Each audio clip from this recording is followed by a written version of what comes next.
a depressing. I'm alone.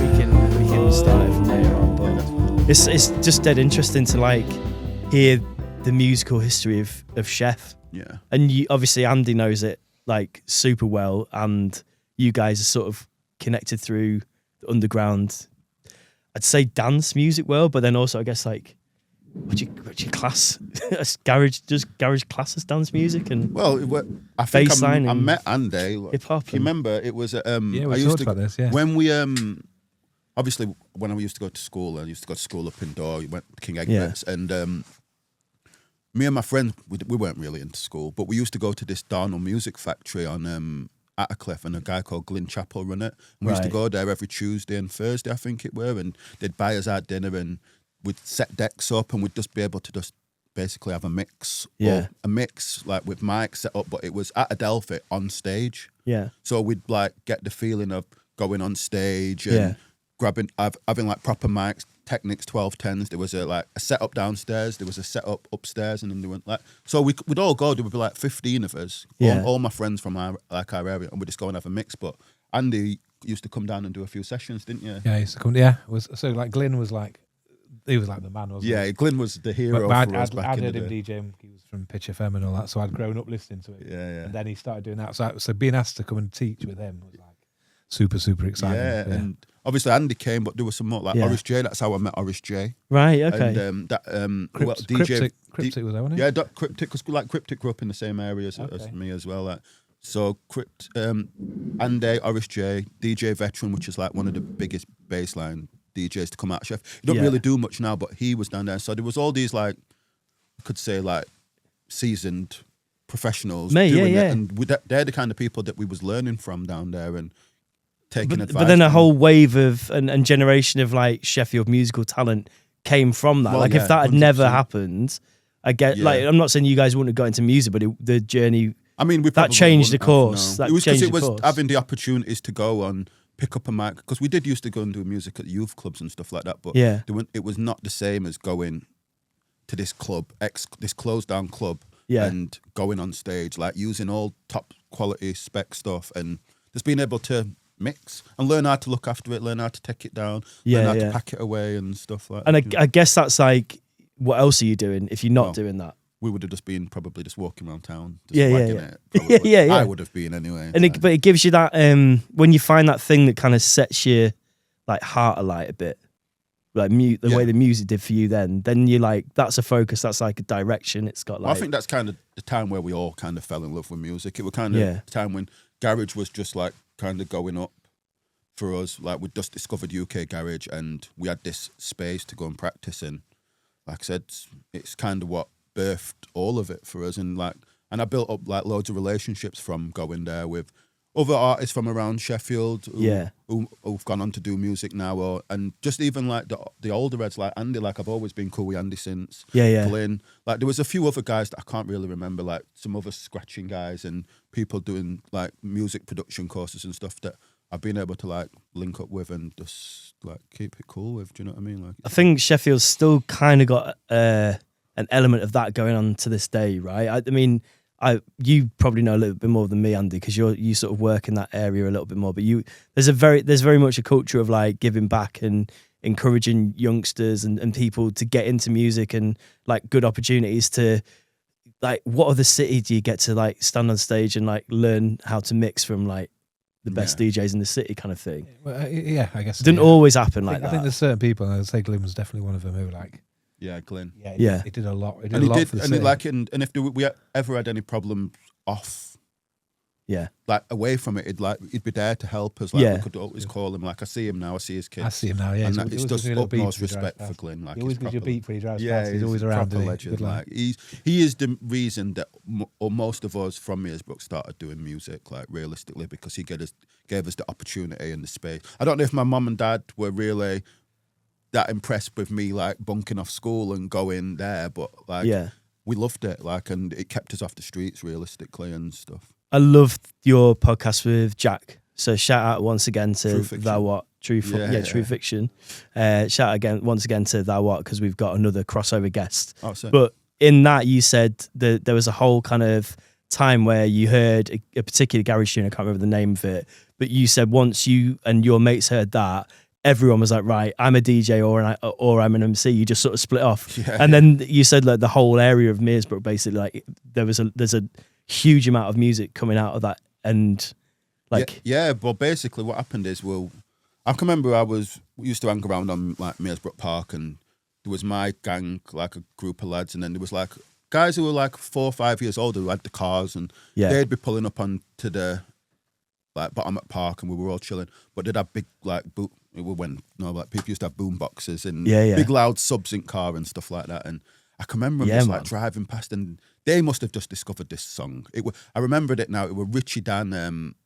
I think it's called As I Am or something like that. Like, and Call It Fate or something like that. And they must have just discovered this song because they were rinsing it, and you just hear them driving up and down the state, like, and you just hear the bass like going. Yeah. So obviously we found out what it is. I've gone home, Googled it. Well, not Googled it. Like, I don't know. How, I don't know what I did to find this song, but I ended up finding it on a garage tape, and it was like a Jason K like Garage Nation tape. What someone had taped me, and I just basically every other music that I was listening to, and I was listening to, like, at the time I'd be listening to hip hop, like R&B. My mum used to love R&B, but my dad was like into like bashment, dancehall. He runs like sound systems. But, and obviously he had the radio station at the time, which was like Fantasy FM, which is all like house, rave, like jungle, like. So I was kind of listening to hip hop with all my friends, but I would be like sneakily listening to like rave music, like, and none of my friends liked like dance music and like Ibiza anthems, 96 and stuff like that. But I'd go home and I'd be finding myself playing this more than the hip hop and R&B and dancehall stuff. So you got such a broad range of sound in there. I've always liked rave music. I don't know how it's come to that. Like, my dad never took me to no raves. I never went to no raves until I could decide to go to raves. But from I heard that garage tape, it was like perfect because it was kind of a mix of the like Ibiza dance anthems that I used to be listening to, and it was like a blend of like the R&B vocals and stuff like that, and the dancehall with that song. So I just basically took that song and I just like hyper focused on UK garage for the next 10 years, and I just fell in love with it. But like all my friends kind of did the same, and every one of us, like from my friends, like say a group of 15 of us, there'd be 5 MCs, 9 DJs, or there'd come a time when it would just be like someone was always like, every single one of us, we didn't go out anywhere without someone MCing or someone DJing. It was literally all we did. Yeah. And every time we left the house to go somewhere, we'd be to a set at one of lads' houses, or we'd find a garage, or we'd rent a studio. We used to go to, do you remember that studio near Callum, and it used to be next to the climbing wall? The Foundry, was it the Foundry? There was a studio down there. We used to go down with Youth Club, and we used to hire that out and just go and have mixes, like, and stuff like that. But we were like 14, 15, 13, and that's all we did. Like, we just literally just wanted to be garage MCs and DJs and be like DJ Looking MC Neat or something. There's a reason that kind of garage sound just sort of works in Sheffield, though. Like, when I remember, like, hearing, like, when I first moved here, just hearing the kind of underground music and like everything that was coming out. So I think like bassline was really big at that time, like dubstep was really big at that time. But that industrial kind of sound stuff just work. If you're walking around the city, it works. It feels right here, kind of thing.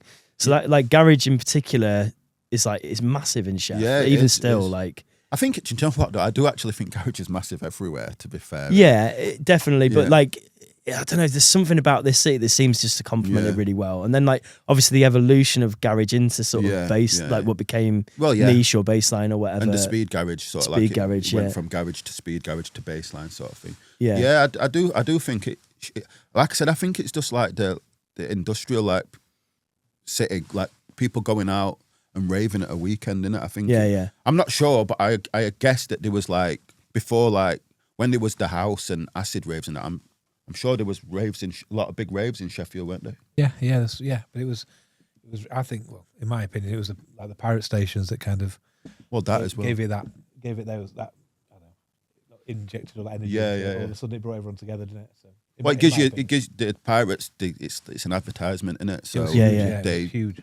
They can put raves on and stuff like that. But yeah, that's the UK garage was just what we were into, and we ended up just like falling in love with it and just like taking it from there. And that was the kind of start, like, because as it got later on into my time doing music, I kind of struggled because when we first started, we only were DJs and MCs. When it kind of transitioned into like people trying to make music for, I don't know, for songs and albums and stuff like that, we had no idea what to do because we was all DJs and MCs, and there weren't really anyone producing. We were literally all DJs and MCs. We had to take a step back and just think, oh, they're making music over there. They're making music. We're still trying to do sets and stuff like that. So that were another transition we kind of had to have, and we kind of had to like pull some other people, and people had to start. I mean, I tried making beats, but I've not got my brain can't sit there for too long. And I'm that guy. Like, I love writing words, and I love hearing beats, and I love like responding to the like something that someone's made. But like when I needed somebody to make beats, he was my guy. Okay, I was going to say my brain's different. I like figuring things out, and he'd like to sit putting pieces together, sit there. I used to annoy the hell out of my ex-girlfriends and my mum and dad because I used to sit there listening to a kick drum for like. It's patience, isn't it? It's weirdly in a lot of things I don't have patience. In music though, But even in that, I needed to be quick. I like live performance looping stuff. I love that. But I think the thing what ticked my brain for that kind of stuff was the figuring out of it. Once I figured it out, once you've clocked it, it's kind of easy to do, isn't it? And I kind of move on. Though. I never got over the first hump of clocking it. So, mate, honestly, producers and people who are good with words. I'm fucking terrible with words on a page. I find it hard to write lyrics or anything like that. So my brain does not work that way. So I think it is one thing that I kind of wish that I had done and stuck at. Like I just feel like we're making music. Without having to put your face behind the camera, you can just do it forever. I could have like literally made beats until I was 98, like, and no one ever knew your name or your face or anything. And it doesn't get tired because you get older, or you're not gonna like be unfit on stage. You sat down making beats, and I feel this is why I thought Daft Punk was sick, because they until they unmasked themselves, I guessed, but you almost become. They were unmasked first, right? Yeah, they were Daft Punk. Oh, did they without masks? First? And I did not know that. And then the masks came in. Interesting. So you had Dead Mouse, who then kind of just left it alone. But you kind of become timeless that way. Yeah. And I'm into like gaming streaming and stuff like that. And some people wear masks and that, and they got to become timeless. Yeah. Well, It's a big thing. Like, I mean, you said on Jack's podcast as well. There was a point where you were like, I don't actually like being in front of the camera too much. You get a bit shy when like, and standing on stage and stuff. You're like, you like writing songs, you like making songs, and you have to perform them or whatever, and you have to stand there and put yourself out there in front of people and all that kind of thing. But like, you're so good at it. Well, I think that's what made it easier. Yeah, because being sick. Well, just being like people telling me, "Don't worry." Basically, you've got this. Whereas I'd be worried. I weren't so bad as when people I knew, like if we was in a room and I knew people had come to see me, I'd be good. But you know, like when we were first started like Clubs and Spades and we were going out of town and doing gigs, I'd be like, like when you're trying to win new people over, I used to not struggle. I used to just do it and get on with it. But to myself, I'd be thinking, not looking forward to this. But after I'd be like, yeah, man, that was sweet. Let's do it again. But then it'd come to it, I'd forget that I have this build up, and then I'd be thinking, why have I done this again? But you've written some hard bars. Yeah. Like, I've got a little test for you in a bit. I've got some like, can you finish the bar? Okay. I'll try. I'll give it my best shot. But so Clubs and Spades was like a project that you worked on with Andy. Yeah. Matic Mouth and Mannequin. Jamie. Yes, sorry. And you podcast now with I podcast with Jamie as well, and Simeon. I've not actually introduced you, but I assume that most people know who you are from the episode name. We are here with if you're not watching, I'm in a really big coat with one of Sheffield's coldest MCs, Shinobi. No. It's great to have you here, mate. Thank you so much for coming down. It's been a long time in the making, and we just really appreciate you coming in. No, thank you, man. I've been watching pod. I enjoy it. It makes me laugh. Oh, thanks. And you've had some cool people on as well, so I really like it. Well, gotta give you a thanks because I think you nudged Andy to come on and a couple of other people as well, and it's been really like people like you have been really supportive. So and we appreciate that. It's been great. No, it's good, man. Thank you. But I also wanted to bring up that you're an Xbox gamer because Dave often wants to talk about gaming. I'm not actually Xbox. I'm PS5 now. Are you PS5? You switched over? I switched over because more of my friends was on PlayStation, and I was going online, and there were only 2 people online. I was going to say, rightly so. But I think they made the right choice console-wise. I was always Xbox forever, basically. I don't. There's no really wars anymore. But I do prefer PS5 because it's all cross-platform now as well, isn't it? Like, but I only play FIFA anyway, so I had to put that down because I was getting mad. Yeah, with it's FIFA. stressful. I have some bad days on it. I got addicted to opening packs. FIFA Ultimate Team. Yeah, that's me. That's where all my wages go. Yeah. I used to not no more. I've had to put a budget on it now. Yeah, it's £100 as soon as game comes out. I knew a geezer I used to work with, man.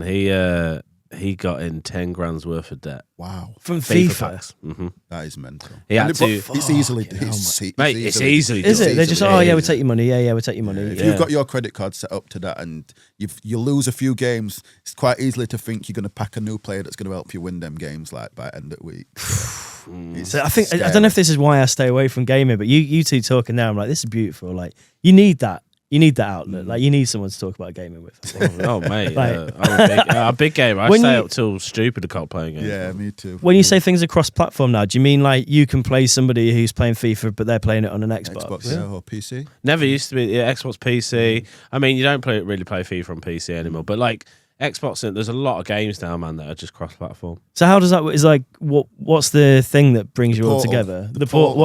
It's not really. Sorry, I don't know what the thing is. I don't know. It's like EA will have their own one. Epic will have their own one. Oh right, okay. So it's like the gaming companies right, okay. have their own one. Yeah. But I think that's the way it's all going now. Yeah. And then you're gonna then it's subsubscriptions. It's just the in-game. It's dough. It's dough. Yeah. It's money. Yeah. I mean, FIFA probably cost me, I don't know, 25 quid a month. Yeah, but the bash out every year, man. I need some competition. But I mean, it makes you happy, right? So yeah. Do you know what it is for me? Like sometimes I just want my own peace and quiet, and I just want to. I can't. Yeah. I'm not really good at watching something on TV unless I really, really, really want to watch it. Yeah. So the easiest thing for me to do is just pick pad up and play PlayStation, and I'm happy to just sit there. I don't even have the commentary on. I have nothing on. I just sit there in absolute silence, or I'll put a podcast on and just play it. Turn commentary off. Interesting. Yeah, I can't.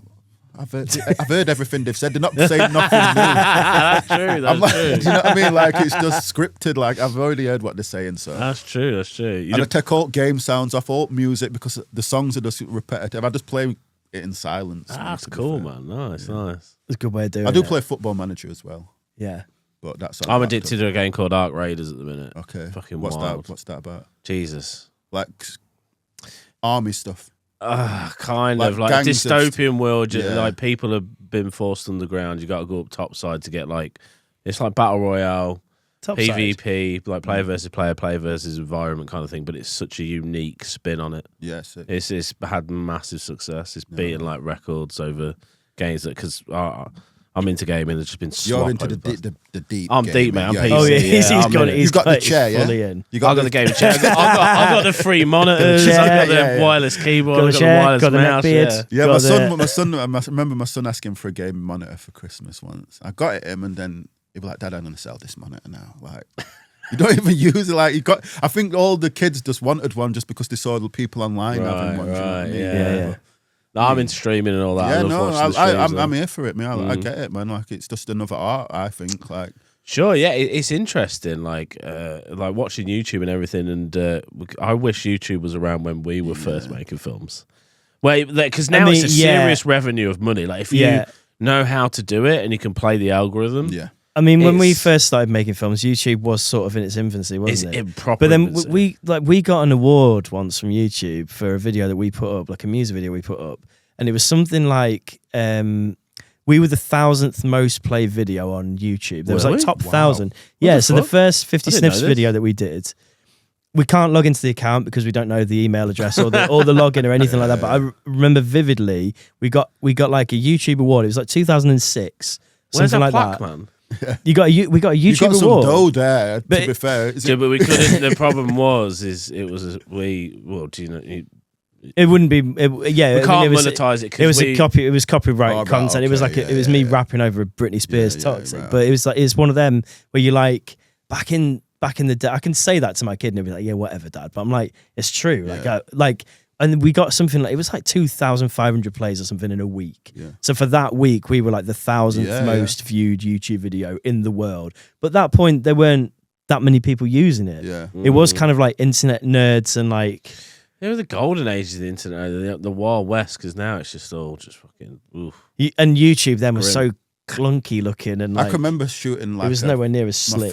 put my first thing on YouTube. It was like I had this little a Canon. Yeah. Little Canon silver camera, I didn't even realize it shot videos at first. And Yeah, then yeah. As soon as everyone's putting stuff on YouTube and MySpace, I've checked and it's had a play button. So I just put it on stand and shot a freestyle into it and put it on I think I put it on my MySpace, but then I put it on my YouTube as well. Yeah. And it ended up getting to producer Marcus Nasty. Like he was like the guy who started off like Kano and Getzers and DWE's first like grime crew, and he ended up getting the beat, and he was messaging me like, "Oh, you're sick. We're gonna come up to Sheffield." But that was just honestly like I was just sat in my mum's living room, like just literally just filming this video, and I just sent. Nothing happened of it, but that was how YouTube used to reach like other places, because before that we never used to be able to get out of Sheffield. Yeah. There was no so I'm way curious, of us getting curious out. to hear more about this as well, because like when you're going out and playing tunes and making tunes and stuff, you had like serious rep in Sheffield. Yeah. You were talking on Jack's pod again. Sorry, I was listening to you were saying you did like under 18 nights and you get like 1,000 people to come down. We did 1,000. And you'd like name check people in the crowd when you're MCing and stuff like that, and you'd know what area they were from and that kind of thing. But then that doesn't travel outside of the city kind of thing. No. But then you getting on YouTube. Like, was that, so how far into like MCing and like making music and stuff did that come along for you? Because you were a little bit older than us, I think, maybe. I think it was just, I can't remember the exact time, but I think it was when YouTube first came out, whenever that was. Like 05-ish, it was I just think. there for a bit, like, and people were kind of just looking at it like as if, What's that? what is it? Like, Yeah. no one were using it like for what you put, and no one had no idea it was going to turn out to be what it was. But I think people had just put random like videos up, and it was foolishness. A lot of it at first, like it was just people doing jokes and stuff like that. But Dave backflipping on his trampoline with a it broomstick. was people used to like put daft stuff on, kind of like what was on Vine and TikTok and that. Like put daft stuff on, and hopefully like it gets. I don't know what they expected from it, but I'll never forget that video of that woman treading grapes. And she, that was one of my, oh my God. In the early days, we watched that like over and over again. It was silly stuff like that for sure. And I don't know when it turned serious, but I don't think me personally, I don't think I utilised YouTube as much as I should have done at the start, because if I'd have just jumped on it straight away and just like literally put all my stuff on there, it would have been a lot better. But we used to have a website, and instead of using YouTube, we'd just have the videos loaded on the website. Yeah. So obviously we wanted people to come to the website, but if we'd have just gone from YouTube and then to the website, it might have been a bit better, and it'd have still been there now, and they'll have had loads of views. But I don't know. It was just a way of, obviously people can see you out of Sheffield, but like I don't think we utilised it. But did you do all that MySpace stuff? So like talk us through your sort of like career timelines. I know that MCing wise and stuff, you just started MCing over Garage and that. And then was your like big break, so to say, was it Dirty Girl?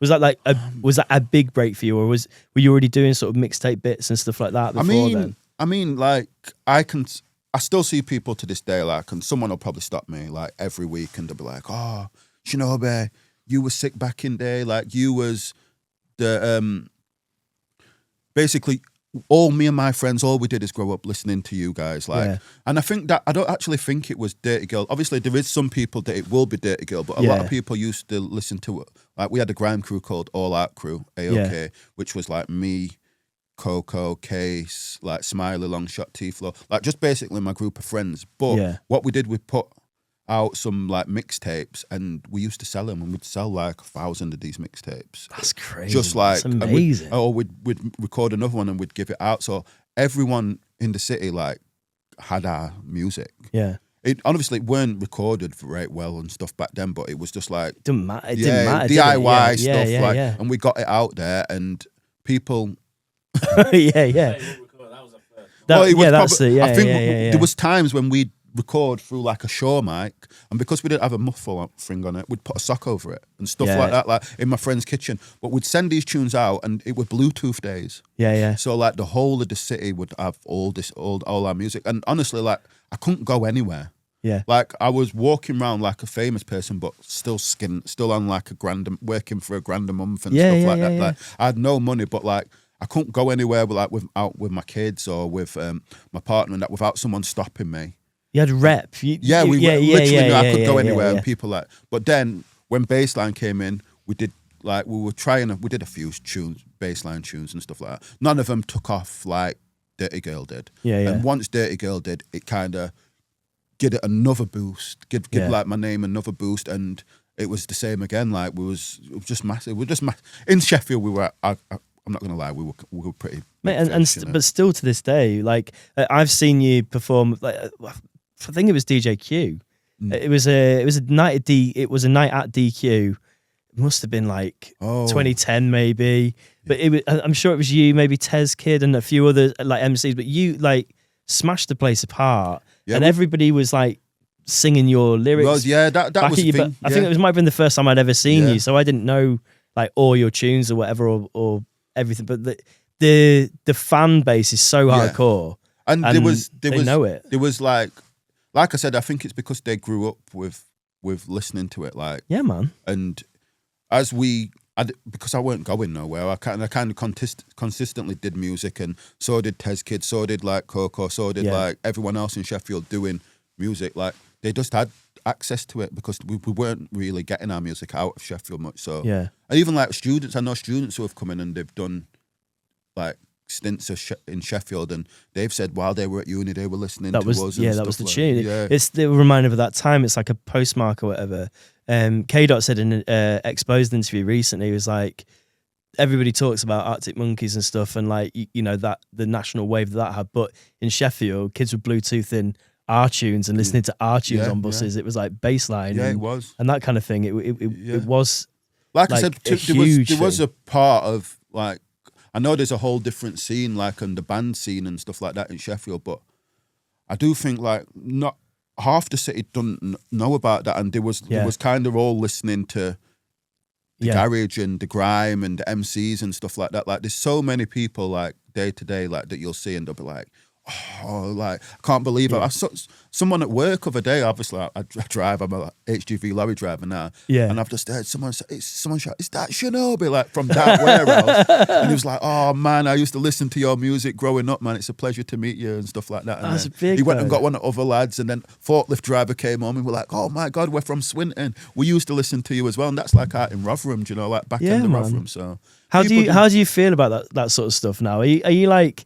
Because I find it kind of sweet now. When people like, because we don't have it on the same level, but in our hometown we made some music, people recognise us and they'll talk to us about it. And I used to find it really awkward because I'd be like, I don't know really what to say.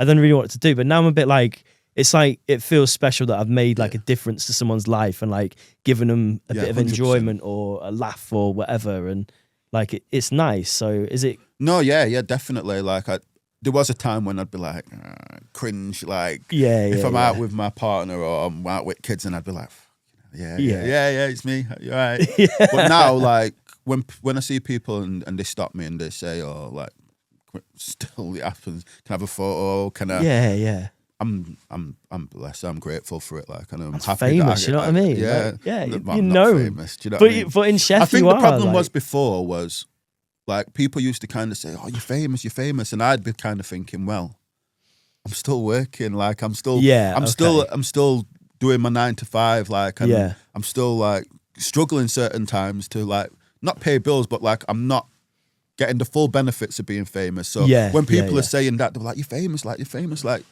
it's hard to just, like, be totally happy with it because you're thinking, dude. But I do get it. Like I get it totally. Like you've got profile, for sure. We yeah. can say you've got profile. Yeah, for sure. And I'm happy with that. And I like the fact that some people have got memories of our music and the performances that we did. Man, it's wicked, man. Even still, like to this day, like I listened to the Clubs and Spades stuff earlier, like the 2 albums, and just recapping through it, and like some good shit in there. That's some really good shit in there. That's like music you can listen to forever. Yeah, I don't think it's got a time on it. Like no, that's timeless music. I go back and listen to it sometimes. I mean, some bits of it because that was like my first proper hip hop project. Like I'd never writ hip hop before. Like I'd never even. Well, I think I'd tried odd bit here, but I'd never gone in the studio with the ambition to make like a full hip hop project. Where did that begin then? How did that like sort of come about, that sort of project? Was it like just through people that you knew? Was it like, was someone's idea and then you were brought in? Or? Well, I think I met Andy. Yeah. How did I meet? And I think Toddler linked us up. Obviously, I used to chat to Toddler. You think he messaged me about doing some work sometimes, but then he ended up like bouncing to London and doing his. I think it was as he was going up, Toddler, like time just changed and he didn't have the time to it. But he was like, for sure. And I think it was Andy's like come out the band, and he was like looking to get back into the music scene. So he kind of just linked me and Andy up. And I went to college with Marcus.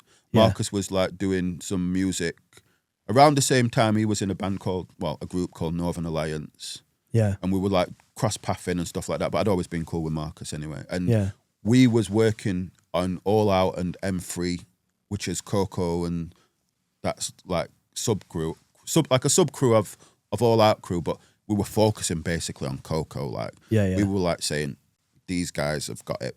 We're gonna push these. So me and Jamie were kind of like managing, helping run Coco and that thing at the time.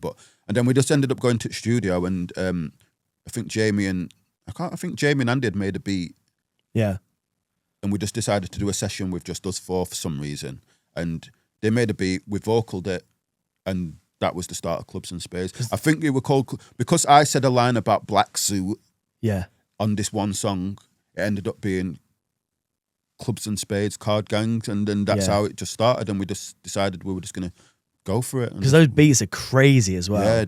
Yeah, they were all over the place. There's like kind of classic hip hop beats in there. There's like darker stuff. There's there's even kind of like emotional tunes in there. Like there's like a piano tune. It was testing, because obviously for all four of us, like none of us had been in that environment where obviously like people had done bands. Jamie's like band orientated, Andy's band orientated, Marcus is hip hop, but like going in and working on an album together in a studio was different, and making it so we can play it live and stuff like. And they're playing live. I'd never seen anyone play anything live, and I'm thinking, what the fuck is this? It sound. I was thinking, it don't even sound good. But then once they'd mixed it and stuff, I was like, oh yeah, it sounds pretty sick. Yeah, to be it fair. works. Do you know what I mean? Yeah. So it was just that, and it was just a process of me learn.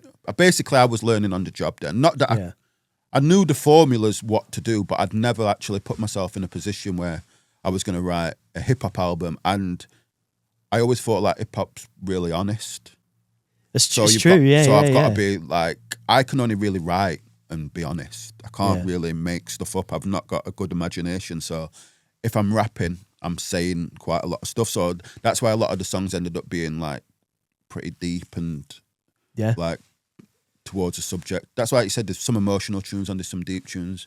But it were good. Like I said, Clubs and Spades were one of like best moments. I met some of my best friends from it, and we've carried on just being.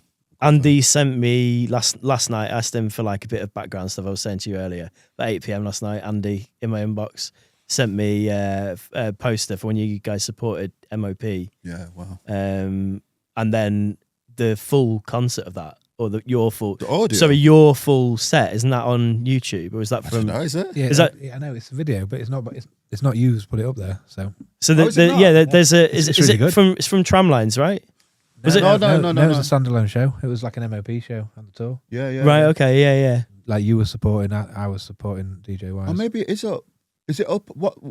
Does it say? I'll send you later. Yeah. I found it, and because I do know a lot of the Clubs and Spades stuff got took down at one point. I don't know why. It was something to do with the label. I don't think it was like an official video. So I think someone had filmed it, but yeah, it's good. It's really good anyway. So but yeah, it was, that's a proper special thing that's happened. So were they some, like, in the end, you were saying before we started, like, working with MOP, that was, you sort of grew up listening to them. Yeah, so MOP was a special one, right? It was one of the, like, obviously I know we did Public Enemy and like we did some other big, I can't remember what. That Public Enemy show was massive. Yeah, Public Enemy was sick, but for me, yeah. and it was a bigger stage. It was like, that time that was the main stage at Tramlines and stuff like that, and it was sick.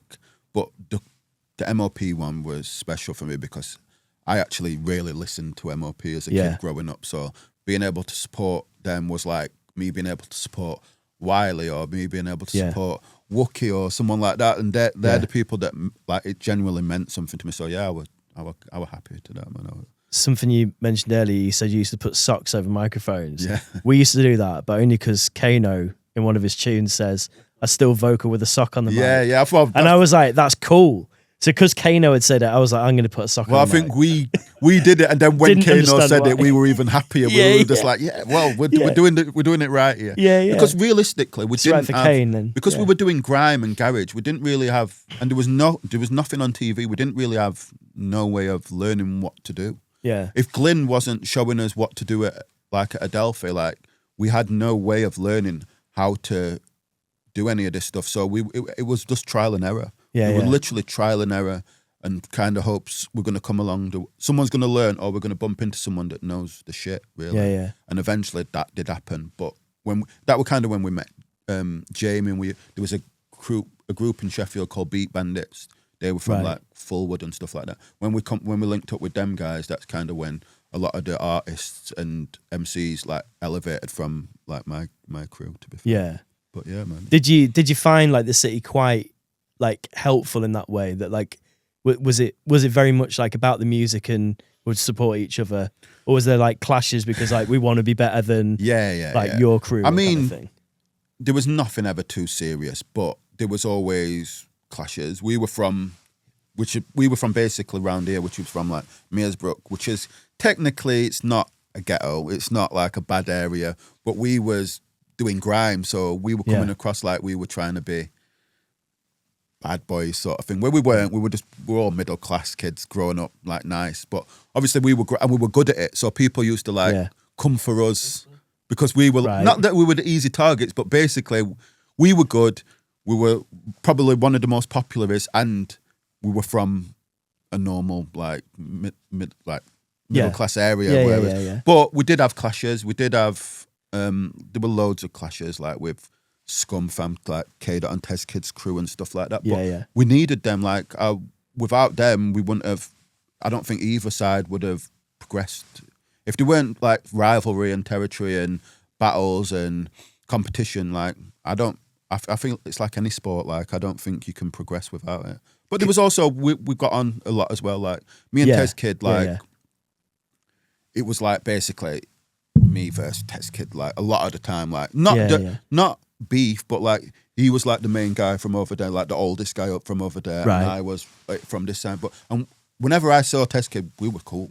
Yeah. But to anyone else would think that we absolutely hated each other. Like I'd have conversations with like for an hour with Tez Kid, and then we'd go away, and everyone would think we hate each other. Like but it was, like I said, it's just part of the grime, rap, territory scene. Mate, definitely. Like the competition, I guess, in a way, is kind of good. Like, can you name some bars that you've heard that another MC's written? You were like, that's such a good bar. I need to write something to better that or like top that.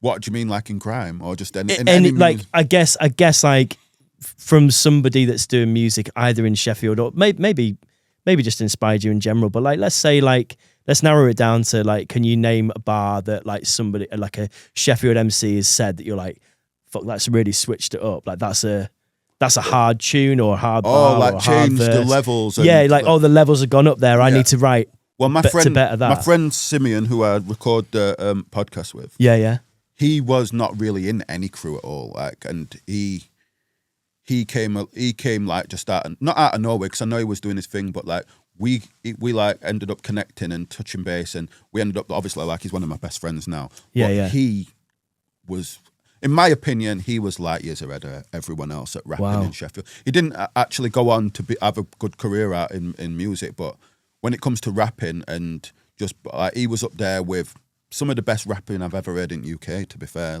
he made a mixtape called Chronicles of Critic. Yeah, and it was like over other people's beats and that, but I think he recorded it with Risco down at remember Risco down at John, Yellow Arch. Yeah, recorded it down. Wow, there. That back I personally, I think that's probably the best piece of hip hop to come out of the city. Wow, but it's not big recommendation. There. I know. Though, yeah. Like so if you I'll get him to upload it. But honestly, that would be sick. The levels that he was rapping at that age, he must have been like 24, 23, 22. Yeah.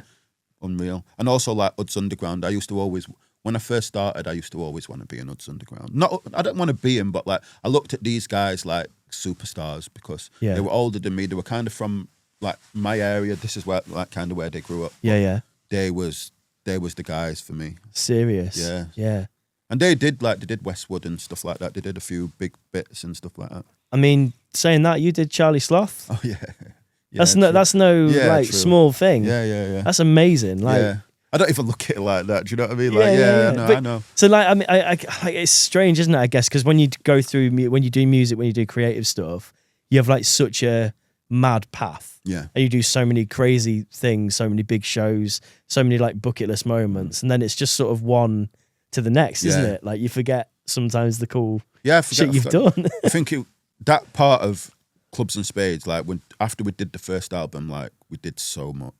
Yeah. Like we were literally doing we were like always in London, doing shows in London, doing Charlie Sloth, doing this, doing that, like, and that is a bit of a blur because we did absolutely so much in that little time where you just forget about it because we did so much in that space. What was the window on Clubs and Spades? 2016, 2017-ish, right? Yeah. Till...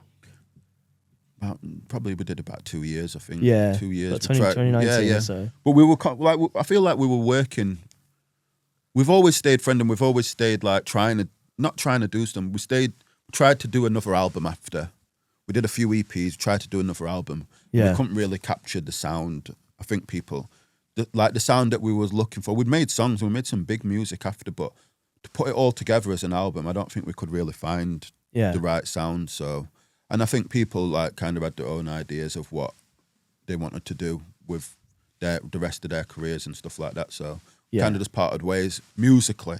Yeah. But we're still like friends and we still like pals, go studio. Like Bandy's in studio or Mark's in studio, James. I'll just go and I'm happy to go and hang around in studio, mate. It's one of the most like chilling things I can do. Like maybe if I was in studio more, I wouldn't be playing on FIFA as much anyway. Like but it just means leaving your house and producers are always doing work at weird times. So they have night owls, right? Yeah, You're a bit like you. You're classic producer, Dave, right?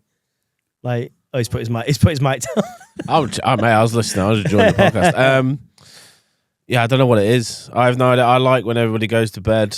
For me, like I feel like it's just quiet. It's quiet. Yeah. I stay up till 5, man. Like I'm 5 that wake up, like because I video edit. It's my like normal job, so I start work at like 1:1. Yeah, that's one shot.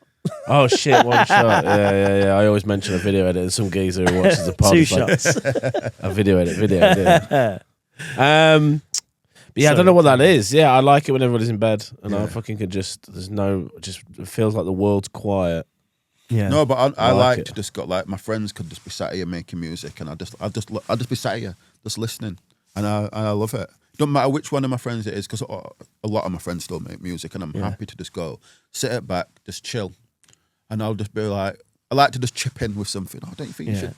Sounds a bit like that. Maybe you could, and I'll reference another tune and like get an idea from that and I like to just chip in. I think I'd be like a good executive producer where I can just sit at the back and just tell people what to do, boom, boom, boom, but no one wants to do that. I think I can do that for about 10 minutes, then I'm like, right, you work on that reverb now for 3 hours. Yeah. And I'm just going to go. I'm going to go because it's just the idea. I don't need to listen to 800 doing the reverbs. drums for ages. I'm like, I'm a bit bored now. But there's nothing better than just going to the studio with my friend. I do miss that. That is one thing I do miss about not doing music as much anymore. Yeah. Just the social side of it, hanging out with because I've always done it with my friends or people that I'm really cool with. So going into the studio, like I used to find it the best environment. And it's not just always making music. Sometimes it's flipping therapy in there. Like you just never know what's going to come out either in that day, do you? Like, could be like the greatest tune of all time. Could be something really kind of not good, but it might inspire something later on. Like you say, it's like therapy. Yeah, and you can always, you can tell when someone's had a bad day and then they go in studio and they come out with an absolute banger.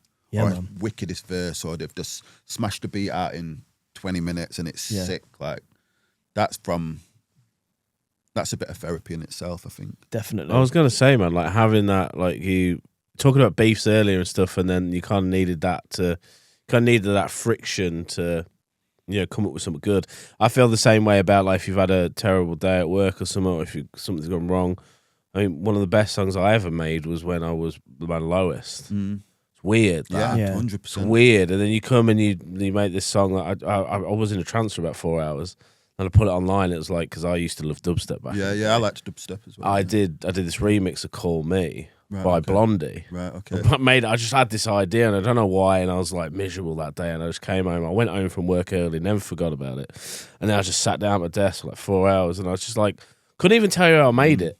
It's weird. You're in like a flow state, and I come out, and that was like one of my biggest songs because it got picked up by like Flux of Villian, Dr. P and all that. And I was like, oh, they started playing it. I couldn't believe it. And I was like, I just isn't in a trance for 4 hours. Yeah. I don't know how that happened. I don't know. I think the best music is mood music anyway. Like I think it's like when people are in the dumps and they always pull out the best type of music. I'll be honest, I don't really like happy music. I mean, I like a little, I don't even think, I like emotional, deep. Yeah. Like, not miserable, but like deep words, deep vocals. Like, I like to hear pain in music.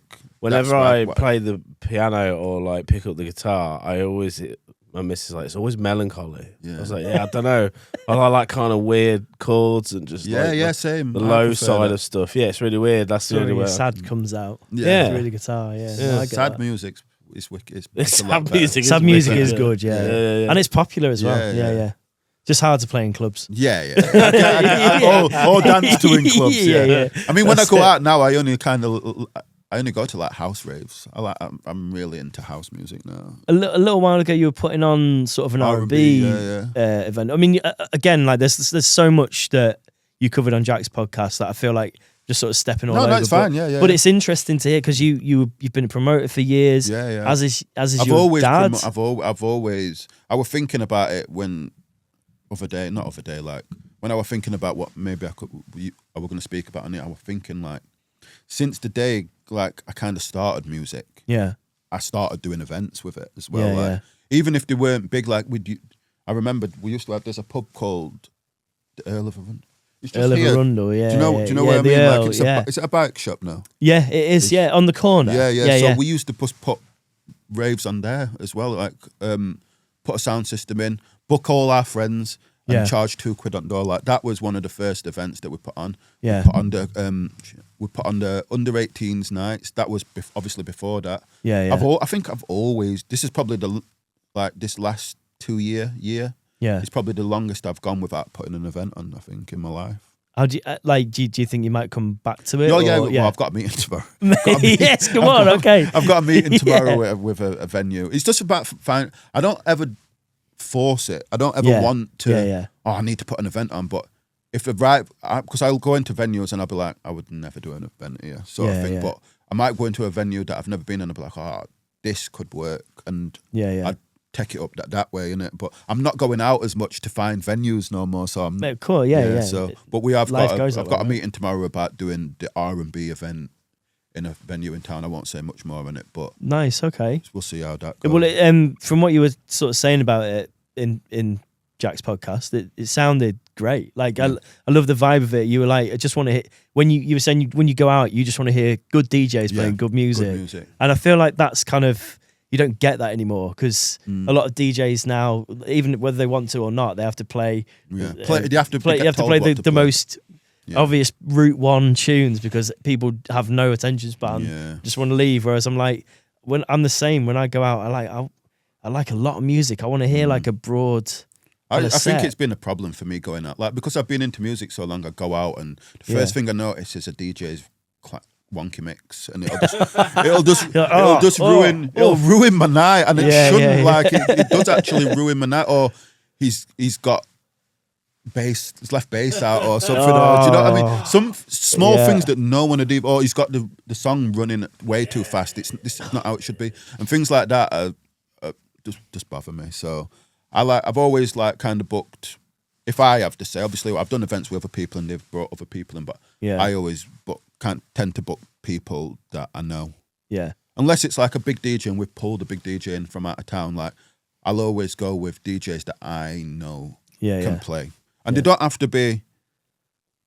have to be like Andy H anyway. They don't all have to be like super sick. Yeah, well, it's impossible. But as long as they're mixing in time, on bar, and the levels are all right, and it's good selection, I'm happy with that. Like, I'd rather. So I'll just try and a lot. To be fair, I'm lucky because I haven't got many rubbish DJ friends. To be fair. I have been lucky with that. To be fair, I think it's because they've all been DJing that long. They've all that's it. Yeah. They've all good. I literally can call on so many people to DJ any type of genre. No, that's great. Like I love that kind of ethos as well. It's just that like I love. Keeping good people around and putting good music on and being like focusing that as you focus is that's bold now. Yeah, it's not like I want 1,000 people. Like I'm going to make loads of money from this event. It's like I'm going to put on something that I believe in, something that I don't want 1,000 something people. that I want to go to. I'll be honest, I don't ever want 1,000 people near me. But I'm happy to do space like 100 cap. I'd love 100 cap. Playing with a nice sound system, a sick DJ, and good people. 100 good people just vibes in. Do you know what I mean? I hate the fact that people turn and film DJs now, and DJs are on a big stage and stuff like crazy. That. I can't. Like if I go to where did I go to? We went to this rave in Birmingham, me and a few of my friends, and I don't know why. Just to be me, I have to make a big issue. I have to like have my back to DJ, like. Yeah. Because it just pisses me off that everyone's just stood there. It's only a DJ. It's he's not got dancers or anything like that. People just stood there filming the DJ, like, and he's not got his arms up. He's just literally he's just mixing. How do you feel about? I mean, I love him. Don't get me wrong. But how do you feel like the boiler room setup? If I was a DJ, man, I don't know about you, Andy, but like having those people just like dead close to you mixing, I don't know, man. I looks aesthetically, it looks kind of cool, but fucking hell, I don't know. I'd be like, can I just? Well, it's changed. It's changed DJing, I suppose, hasn't it, for the internet generation? Almost boiler room. I mean, it looks cool, like, but as a like, I've DJ'd a fair bit, and you guys, how do you feel having just like a crowd of people right near you? I'm cool with it, but you got to do something. You know, if you got that many people staring at you, you got to do something. Yeah, but that's fine for you, though. You can show off. You can do a few backflips. Yeah, but what if you're trying to scratch, mate? If somebody gets a bit too close to you, it happens all the time. But what I'm saying is, you got all them people watching you. I think I better do something now. But what if I just stand there doing? No, but I mean from behind you, like the set up a boiler room is literally they're behind you, not in front of you. They're around you, ain't they? I don't mind that, but I just see the pressure's on to make it. I feel a bit cramped. You know, I don't ever listen to a boiler room. I mean, I don't ever watch a boiler room, but I will listen to a boiler room set. Yeah, so I'll listen to it. I watch them. I love. I'm a listener. I'm more of a watch. I like an animated DJ. I do. Also, I like a DJ called the opposite, which is Solomon. Don't know if you've ever seen Solomon sets. He's just this chill, like sounds like my like type house of DJ. DJ. He stands there and he'll just fucking mix in. It's like progressive house. Yeah, and he'll just like mix in a tune and just dance for about 5 minutes. And I think his vibe, I was like, you're fucking cool. I like that. Yeah. Difference in DJing now is crazy. When I used to go out to watch dubstep DJs, they'd all just look like moody fuckers. Mate, Fun Case was fantastic. They'd be stood there like Joker. I love Joker. Yeah, Joker. One of the best, Joker, man. One of the best producers, man. Oh my God. I once MC'd for Joker. Did you? I went to Bring Me the Horizon's Ali Pali show after party. Yeah. Well, I got took down there. Like, Bring Me the Horizon were playing at Ali Pali. Yeah. And they had an after party. Yeah. At the time when they played there, they was really into like Joker. Okay. Like a lot of the beats. If you listen to the album, I don't know what album it was. Yeah. A lot of it was not. influenced by Joker, like the beats, and they booked him to play at the after party, and they asked me to. Well, I ended up hosting it. I went down there. And it was sick. Joker's mate, UMCing over Purple City would be... Purple City is top 3 for me. Unbelievable. Is it grime or dubstep? It's a bit of both, though. That's kind of why it's beautiful. But it's got like was the Purple City the one that was like... Oh, what's that one? Oh, it's Gully Brook Lane, innit? Okay, but what is the one I'm thinking of? Yeah. You're thinking of it. You're thinking of Joker and TC. Yeah. It ain't got a name. Was the tune? I know that one as well. Yeah. Oh, synth. But like when he used to DJ, he'd just sort of stand there and look pissed. Yeah, off. he was. He would. He just. To be fair, he didn't look like he wanted to be there. To be fair, but I kind of miss that in my DJs. He got a big bag for that. To be fair, but he was sick. Like, and Joker to me. Grime, like them Gully Brook Lane, Purple City, and that. Like I thought they was grime personally, but I agree. That's my. If I could choose my yeah. favorite type of like 140 beat, it's a Joker beat. 150 million%. I think he was like the best. There was that. Was it called like the Purple Sound? Was it like Bristol producers with? But it's the synths and they were almost like West Coast. Yeah, like 90s kind of Dre synths, aren't they? I suppose, is that from the 70s, really? I don't know. I'm getting too deep into it now. When that purple wave came out, that's when I was locked into that. I loved it. That was my favourite time. Mate, I wanted to say I went back on your SoundCloud last night. I was listening through loads of old bits because I've got some bars to complete. But one of the tunes that I've listened to, you're going over SX. That Woo. Oh, my God. That tune, the first time I heard that, I was like, what is this? I need to know what this tune is. That was a game changer for me, that tune. I think... finding that was... SX, I can remember there was a guy who was coming to Sheffield at the time called Despe. We're coming up and shooting a lot of our, like freestyles and like hood videos and stuff like that. And I can remember he was managing... I think he was managing Stay Fresh at the time, who SX was part of. Right. And when SX dropped Woo, I heard it straight away and I'm like, can you send me that bit? I'm going to do a freestyle. And he just sent it me straight away. So I had Woo with him really early, me, and I ended up going to like recording studio. I think DJ Fredo, he recorded it and I just put it out. And yeah, that were a big beat. Right. From that then, complete this. My name's Shin, got shit pon smash. Human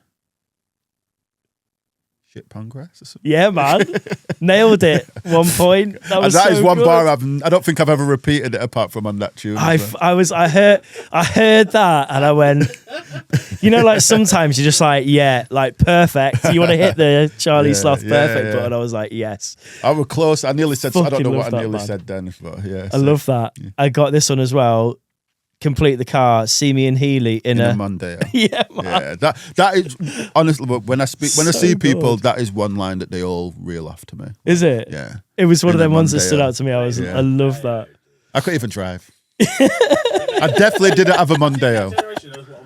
Yeah. Yeah. It was AOKO, wasn't it? Because AOK, All Out Crew. Yeah. And then, Monday. That was so good, man. This is my favourite one, by the way. My favourite MCs are Shin and Shin. Yeah, man. What a fucking bold opener that is. Yeah. My favourite MCs are Shin and Shin. Like, to be fair, do you know that song what? Like 10, I Do? 10, like 10. It never did as well as I thought it were going to do, but that is my favourite tune I've ever recorded. Like I Do. That opener, man, I went, it's done. Like everything else shut down.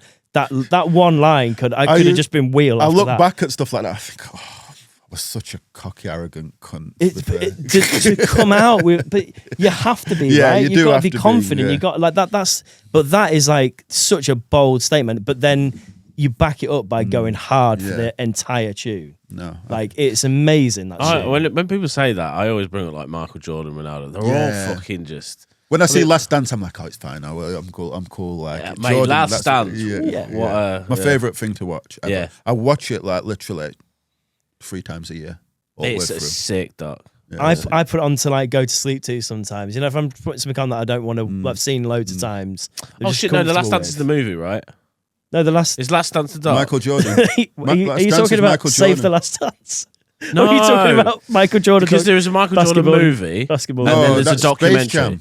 No, it's not Space. Wait, are you confusing Space Jam with? No, there's a documentary, the Michael Jordan movie. Yeah, The Last Dance is the series. The Netflix series is that's the what I'm talking documentary about, series. It's not just about Michael Jordan, but It's it's about the Bulls in the 90s. Yeah. But you're a Nets fan, right? Yeah. Still? Yeah. Okay. I'm old. I'm here for it. I don't know if I don't know if that's good or bad. It's bad. Right, it's bad at the minute. Yeah, it's really bad because they're tanking. Right. So they've got no team basically. So they're trying to lose every game so they can get a good player in the draft. Oh, nightmare. But because I wasn't really into basketball that much, it was something that I chose to be into. So I just picked a team. I thought I've been to New Jersey. Yeah. They used to be called New Jersey Nets, but now they're called Brooklyn Nets. I'm going to pick these. And I've treated it like I've treated my football team. So it's like I'm tribal with it. And How do you stay on top of it? Because I work nights. Oh, shit. That's why I did it. I got a subscription to, because I wanted to follow the NBA. You just have to, fucking hell, I love it. I do love basketball. I love how like back and forth it is over football, because football just, I don't know, you get 2 or 3 goals. Whereas basketball feels like it's back, like constant, which is great for my brain. Yeah. I mean, I don't follow teams, but I follow players, and I'm a big Luka Doncic fan. Yeah. Like, well, I'll let you.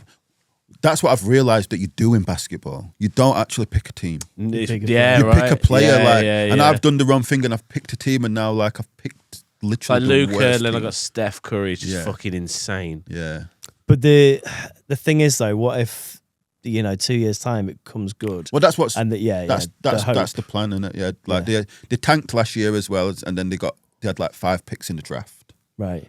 So then they've picked 5 rookies up that they've put into the team this year, and they're looking promising. And then they're going to tank again, and hopefully they're the worst team in the league this season because they're playing all the rookies.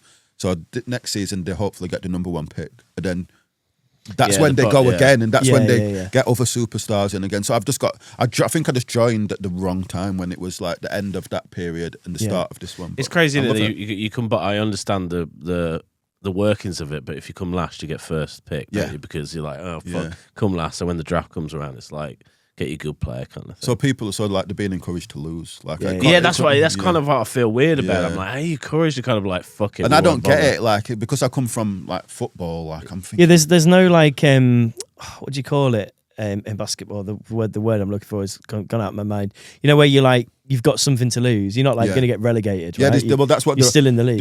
Perjury is that? I was listening to like an interview about it the other day, and they were saying something needs to change because there was on about the Premiership and people being able to, teams getting relegated, and there's no punishment for being rubbish. And I think it's too complex. Like when you got, because nobody really cares about preseason; they only care about like when it's the top.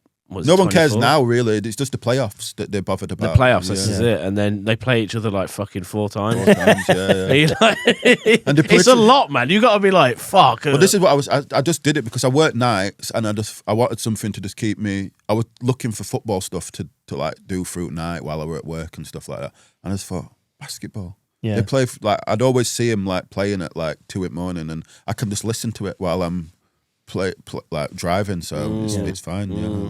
Apart from they only play for like a quarter of the year, and then the rest of there's like 3/4 of the year where there's no basketball. Mate, get into gaming streams. Yeah, no, I do. I get into FIFA streams. I do. Like I wish I'd have done it. I'm not doing it now, but I wish I would have done it. I watch like people like you can still do streaming it. and stuff like that. Up, man. Get FIFA. To be fair, whilst he's driving his lorry. No. Yeah, that could be your niche. To be fair, I've just bought a new controller. I've set my decks up. Well, set controller up in my house, just mixing. Oh, I've got so much music. What controller you go for? Pioneer. I got the Alpha the new one. Is it the GRV6 or something like that? I don't know what that is. I'm gonna have to Google this. Yeah, okay. It's decent. You can play with stems and stuff and that on it. I don't even know if it is called that. I don't know what all them numbers are, but it's pretty new. I think it's like the newest Pioneer one. You can take out vocals now. You can do that on stem. Like you said, drums fucking. But what I usually do when I get into something like that, I'll watch videos and just learn how to soak it in, man. Smash it. So I do actually want to start because I've always loved DJing. Yeah. I love DJing, so I just want to get back on mixing and stuff. What would you primarily mix? I don't know. I've got, like I said, because all my friends have DJ'd, like, I just go to them and I say, fill us that up. fill us that up. So I've got all the grime. I've got a full grime catalogue. Got every song. Got every bassline song anyway. I've got all like hip hop and stuff like that. Like I can mix it. Do you know what I'd do? I think I'd just mix tempos rather than Oh, nice. genres. Yeah. So I'd go from like grime to 140. Double time hip hop into like purple stuff, and I mean that's that's dubstep. I didn't really like the jumpy dubstep. I liked the early dubstep. The calm. See, I transitioned. Yeah, I love the old stuff, but then Skrillex came around. I was like, I like listening to that in gym. It's one of those things. I don't sit around just go, I'm gonna smash that on and relax to it. Yeah. It's not music you fucking relax. No, it's to. not. It's not. That's your ASMR nighttime stuff. No, there's someone that bedtime Skrillex. Someone our friend knows. He said, "No, I relax to what music is it? That kind of gabba, just don don don don." And he just listens to that all day. I'm like, brother, like, you're all right. Like, sat in a room, just. Well, I like house as well. I've been mixing house and stuff like that. House is fun. It's easy, innit? It's fun. Really it's easy. It's just accessible. And the thing is now that I never knew when I bought it, I've got Spotify. Yeah.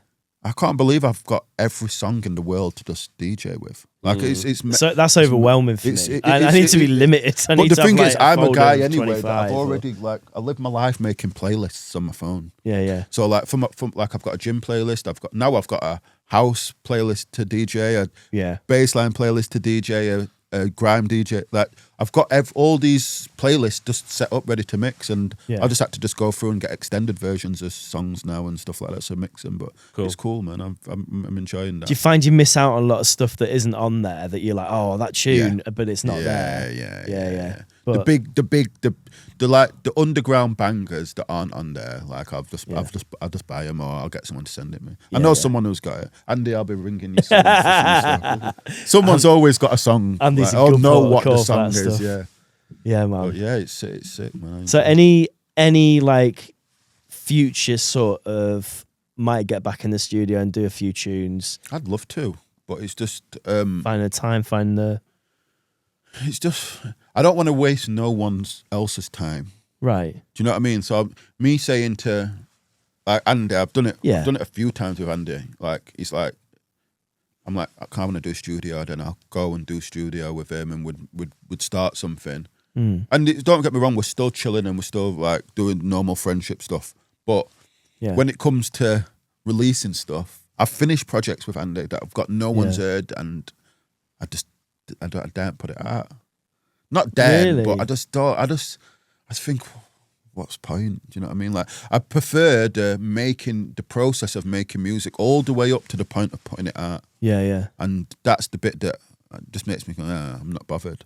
I suppose when you're releasing it as well, it's like that shameless self-promotion and like, put a new tune out. And well, even that, I wouldn't even need to do that. It's just the fact that that's not what I like about it. I like just the process of being in the studio with my friends, making music, get what I need to off my chest, and that's where it stops. Do you keep those? I basically that's what I basically use music as therapy. I have done forever. That's really nice. It's just a way of me expressing like any problems, any issues, any bits of anger. Yeah. Good times, bad times. Like it's just a way of getting it off my chest. Because do you take the songs home after you finish them and like you've got them kind of thing? Rinse them. Yeah. Rinse. I've always done that. That's another thing I have problems with. I take music home, roughs, and fall in love with them, and then I'd get the mix master, the final version, and I wouldn't like it. So then I'd come to putting it on, like, don't sound like I wanted it to sound. And because I don't make the music, like, well, I only like vocal it. I don't actually build the beats. You don't produce the tune. It's hard for me to say I don't like that. Someone like it. That's why I wish I'd made the beats. Do you know what I mean? Yeah.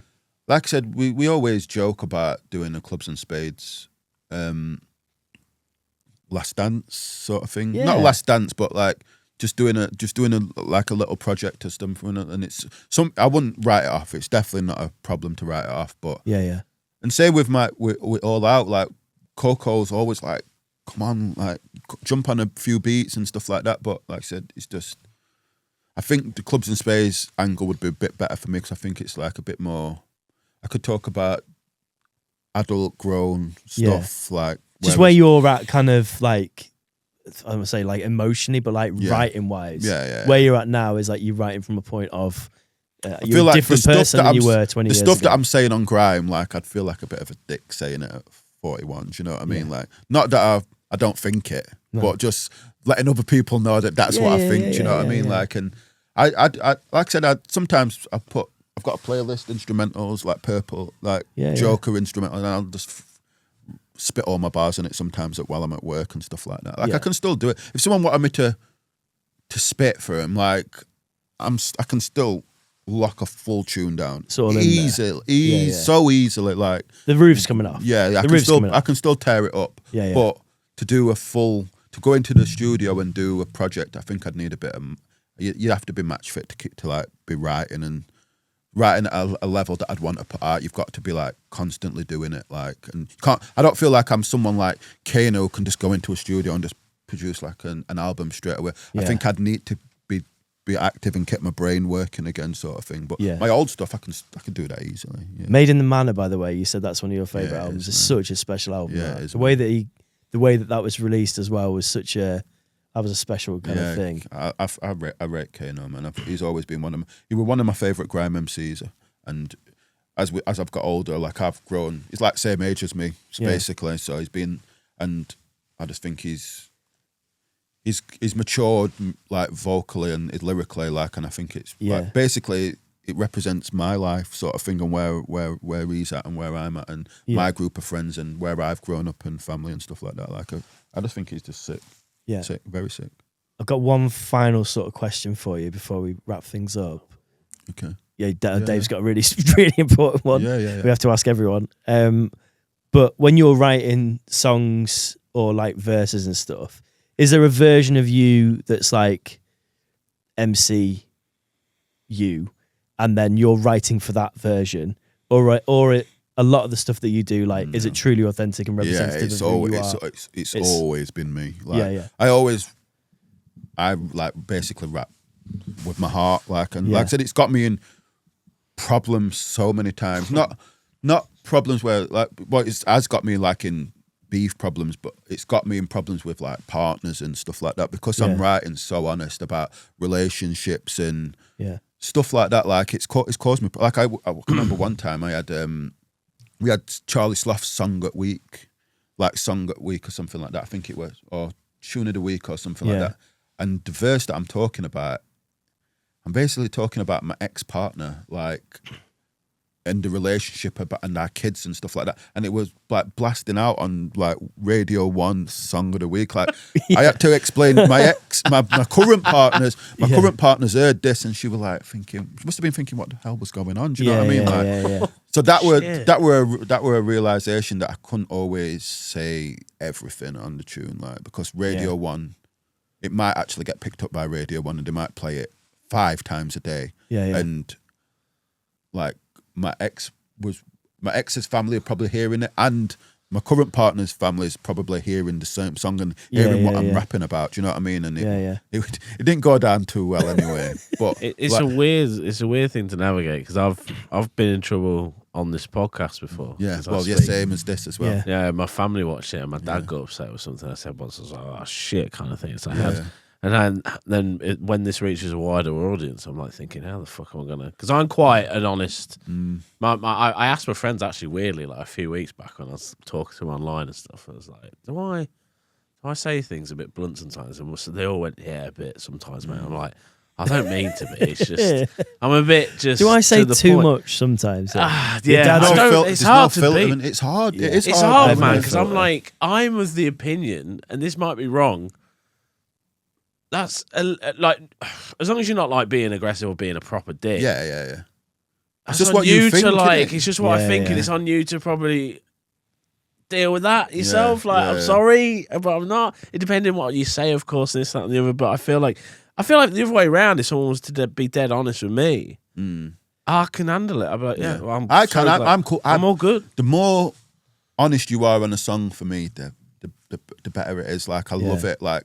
And I kind of put myself in situations like earlier, like we were on about sad songs earlier and moody and miserable songs. Like I always try and think to myself, wow, what was he going through at the time that he's wrote and recorded this. Like, and if I do find out, I'm like, I don't know, I might go on Rap Genius or I might Google the song title or the song, and I fall in love with it even more. Or if you was to say, oh, this song, it means so much to me. It was when me and my partner were going through this, or this happened. I'd listen to it, and then I'd end up falling in love with that song as well. Like I don't know. I just put too much value in music, I think. There are artists I like their music more because I got into them. You know, the person. And the person. Yeah, as soon as you learn about the person, then you love their art more. Then you, in turn, get to like love it. Some songs you just fall in love with straight away. Others, it takes a bit of time. Me and my friend was talking about this, like albums. Sometimes you listen, some are instant. You like fucking love it. Some takes like 4 or 5 listens. What is that about? Like, but once you're learning about it. Once you get it, they're the ones that I like the most. Like the ones that you don't get at first, and then you don't get. I'm gonna have to do the streets, Jim, because I never got the streets. But everybody around me is like, honestly, I'm not really. I get it. I think they're good, but I don't get the streets. Like the hype. People get the streets. Like, I've seen interviews with him. What's his name? Mike Skinner. Mike Skinner. And I think he's such an. I'm like, fucking, you're interesting. Something about you, mate. So I might have to go back. But when I was, he's a unique fella because I wasn't into. Yeah, he is. He definitely is. I think the problem that I have with it is the unstructured rap. Like more like spoken words. It's like, where am I putting? Is he rapping? Because if he's rapping, I don't believe that he's a good rapper.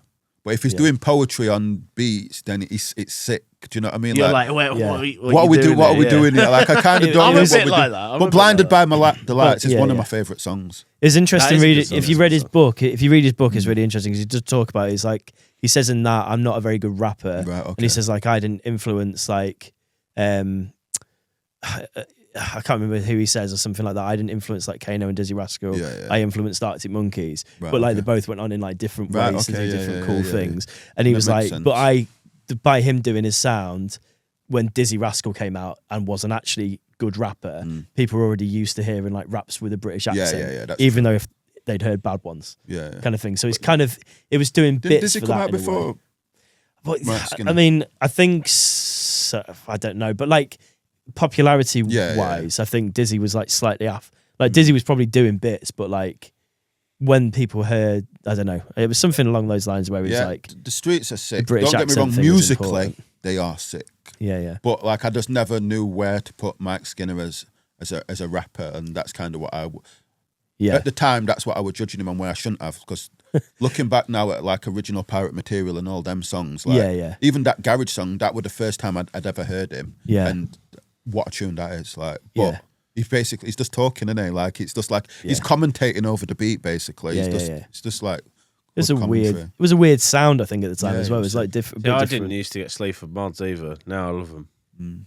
Yeah, you're a bit the other way now because like a bit too. But I'm also now. Like you know when you get something that it's like most potent, like Kanye's early career. Oh my good. Like, and then I'm like, then he talks about kissing his cousin. You're like, later on, I mean, it gets a little bit more squirrely, but then also I'm like, but you've still got that great bit. So I'm not like I don't like them any less. It's just like there's just a particular bit of their career that I really like. I always put it down to, it's like, again, it goes back to what were they going through in the life at that time. Like,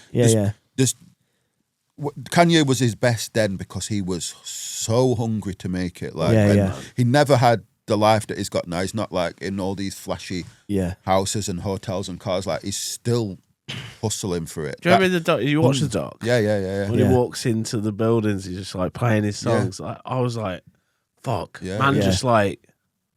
And nobody was reacting to some of these bangers that we know now today. And you're like, he's playing All Falls Down, and a radio exec's like, okay, whatever. Like, but then, what the hell?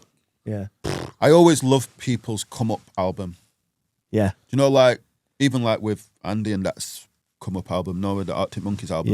Like, to me, that's the best when I can hear the hunger and the pain and the struggle and the stories that sometimes when you're writing, the first album that you've got is the one that's going to be the best because you've got like the stories that you like. The second one, you might not have as much to write about. The third one, you're probably a superstar by then. You've not got as much to write about. But before your first album comes out, you've been planning all these stories forever. Yeah. Do you know what I mean? And you've got them all built up and then to put into this piece of work, and then it comes out like.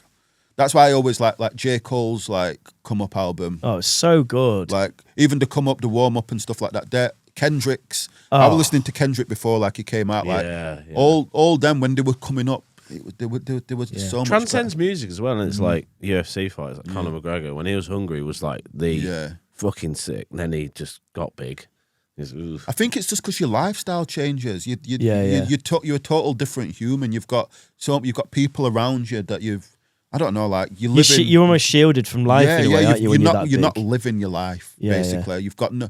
If you're a rapper, you're Jay-Z. As soon as you've made it and you're living in Hollywood or wherever he lives, you've not got no hood stories no more. Unless you've stored loads, and there was actually loads. Like you've not got these stories to tell because you're so far away from the street. Like, do you know what I mean? But yeah, man, it's. Maybe Jay-Z should move to Meersbrook for a bit. I don't think Meersbrook. I think I don't know. Maybe, yeah. That'd be good, that. I'd like to see Jay-Z in Meersbrook. Yeah. You got a question, Dave? Yeah, before we go, mate, I ask every guest this, but what's your meal deal? You have to, I'm going to need a drink. Yeah. Don't laugh. No, it's all good. It's a very serious podcast, this. Egg and cress. I mean, not my choice. It's no one's choice. It's just my choice. Egg and cress, man. Egg and cress. Cress as well. Yeah, definitely. It's got to have the cress in it. Yeah. I'm brown. Wild. I'm brown. On brown. I'm brown. It's a protein injection in that half that. Ready salted Walkers and the water. And a water, man. You're a healthy guy. You are a healthy guy. I'll probably not have the crisps at the moment as well. I'll probably have a. To be fair, you look true. You're looking after yourself. Yeah. Do you I'll probably work have out? the salad. I just go to the gym and stuff like that and run and play football. I just go to the gym, run and play. I'll try and do. But it's not. Me. Run do you know what I football. do? Yeah. Fuck all. Yeah, good for you though. Good. I walk to the co-op and back. Yeah. That's mine. For a meal deal. What's your meal deal? Bacon. I had one actually before I came here. I literally had one in the car on the way, scranning it. Sandwich is chicken and bacon. Paprika, Max. Yeah. Got Max out of that. And today it was a Coca-Cola bottle. To be fair, about full fat sugar, man. Years terrible ago, for you. I've not had a meal deal for years, and by the way, but when I used to, I sometimes get that free pack. Do you know when you used to get the free sandwiches in it? Yeah. Oh shit, yeah, man. Maximize output. Yeah, I would have it would have like a bacon and chicken and bacon. In That's it, when they were like £3 and £3.50. Yeah. There was the free in it, and I just eat them all. Big pack of crisps. Now they're £4. Yeah. I will never let that go. Never. It's the work. There's so much going on in the world, but get one from meal deals going up to above £4. I have actually had one from Marks and Spencer's. That's a delicious. Marks and Sparks. I'm gonna have to go. I'm gonna have to go. Delicious meal deal. Fantastic, man. Where can people find you if they want to find you? You're off socials at the moment. I've just come off in it. I've come off socials, but having a break. I've said I'm going to do January at Instagram, and to be Nice. fair, I've not even missed it one bit. Is Instagram tip top. But I have said I'll come back, and when you drop this, and I'll push it for a bit, and then I'm going to probably cut again. To be fair, we can hold off till the end of Jan if you want for no, you can do it posting whenever clips you and want. stuff. Yeah, whenever you want, it's fine for me. But I've just it's just always Shinobi Dan at Shinobi Dan. Yeah. Follow your Twitter, I would say, or your Twitter. X, because I love it. Don't follow your ex, but go on X and follow you. What are you saying about X? Are you liking the new? It's just Twitter to me. Yeah, it's just Twitter. It takes a bit longer to load up. It's just I mute craziness. so much stuff. I've never used a For You page on Twitter. Interesting. I never used a For You page on Instagram as That's well. healthy, man. I just use my streams. That's probably why I can walk away from Instagram as well, because I'm a bit of a. If you want to see a stream of consciousnment from a passionate Liverpool fan, during a game, then follow Shinobi on Twitter. I used to talk so much on there, but I used to get in trouble for that as well. Do you know what I mean? Like people had pulled me up on it. It made me laugh loads. I used to. Well, I don't use it as much anymore, but I followed your Twitter and it was so funny. Yeah, it's just especially footy chat. Yeah, it's so heated. It's all football stuff. It's not.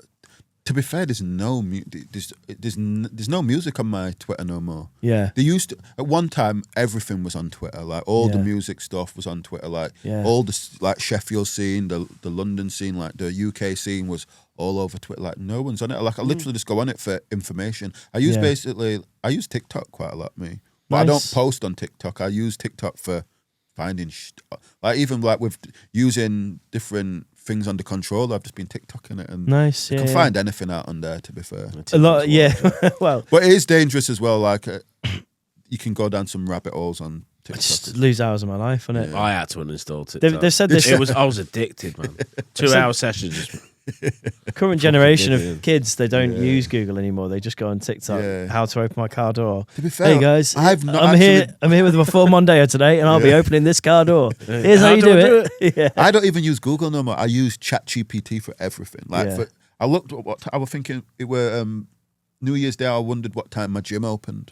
Yeah, like Virgin Gym just up road, and I thought I just ChatGPT'd it instead of Googling it. No, like I just literally ChatGPT. Do me a favour. When you next talk, do you talk to it? Yeah. No, I don't talk. I never talk to my phone apart from on I'll the have call. to show you, but I don't do voice notes and stuff. Me, I can't. I listen to them. You ask how many R's there are in strawberry, and tell you what it says. Okay. It's adamant. It's 2.